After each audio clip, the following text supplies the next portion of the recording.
Hello, Transurfers and the Transurfing Curious. I am Renée Garcia, and this is Transurfing TV.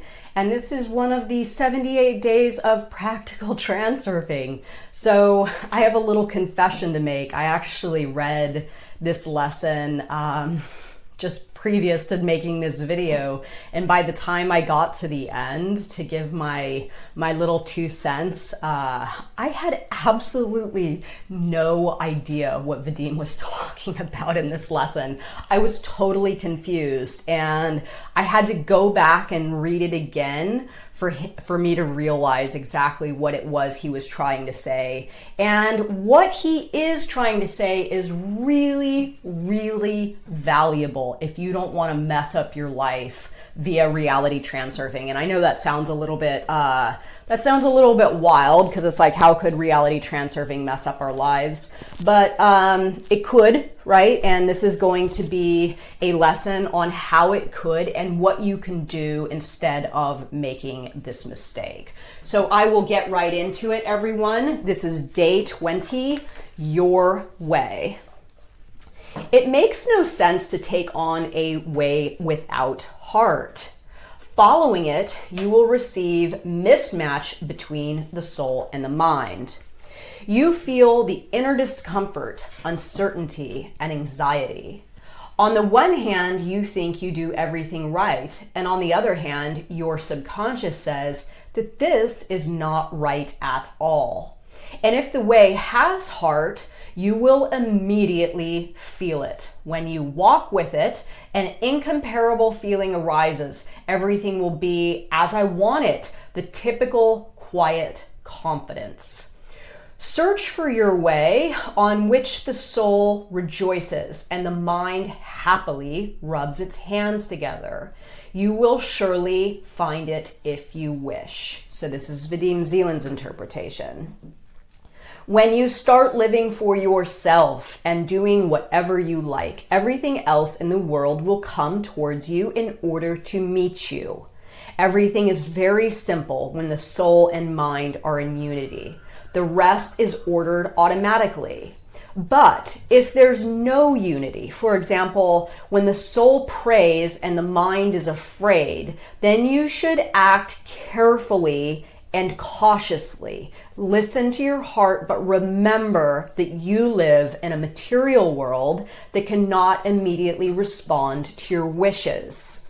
Of course, it is easy to leave your hated work, but if you are afraid to remain without means of subsistence, better you don't rely on this. Through the technique of slides, you can find whatever job you want in another city or another country, but without a secure support, you will hardly be able to safely apply this technique. Never burn the bridges behind you. Okay, so I really didn't understand this lesson at first, like I said. And now that I've had a few moments to think about it, it's actually super powerful, because we don't want to, so when we talk about heart and mind coordination, right? We're talking about heart and mind coordination and mind. So this isn't just about you listening to the voice of your heart. So if you're going into work and you're feeling like, oh God, I don't want to be here, and then you are out in your reality doing something else and your heart lights up over something and you have the thought, you know what, I would much rather do that than my job, but then your mind all of a sudden has like a red flashing light that goes off and says, danger, danger, danger, don't do this, right? How will you pay the bills? Or I don't understand how this is going to work out. So if your mind is in a state of anxiety over what your heart has chosen, then it's probably best to not see that thing, to initiate that thing to play out, because your mind is going to get too much in the way.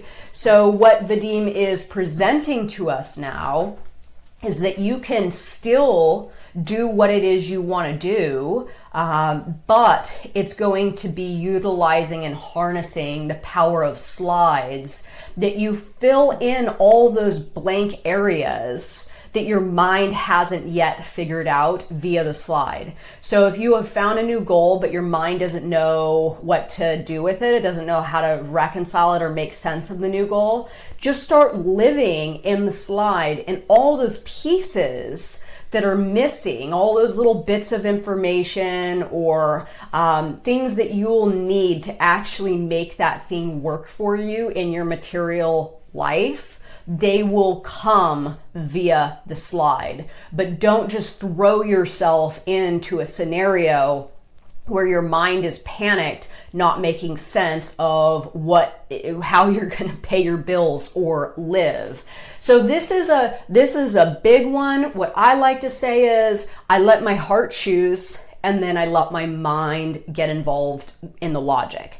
And a lot of times, I will admit, my mind initially goes, well, I don't really know how that's going to work, but I hold that thing and allow my mind to sort of work out the details. And oftentimes they come to me, right? There's lots of things that I have done where my mind originally or initially says, hey, that doesn't make sense. My transurfing thing is the best example, right? Initially, my mind was like, well, wait a minute here. You're going to give up a thriving business to do something that you don't know anyone else is doing. But as I sort of played this slide, my mind worked out all the little details that I needed to work out in order for this to actually work for me.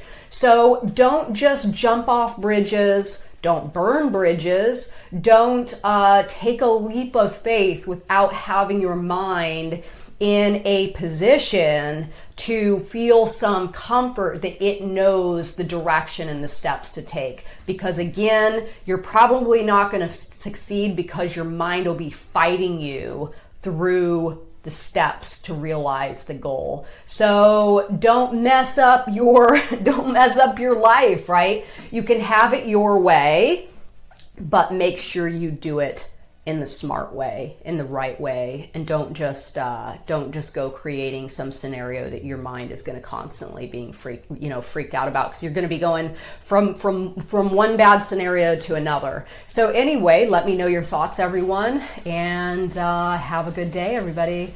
Bye.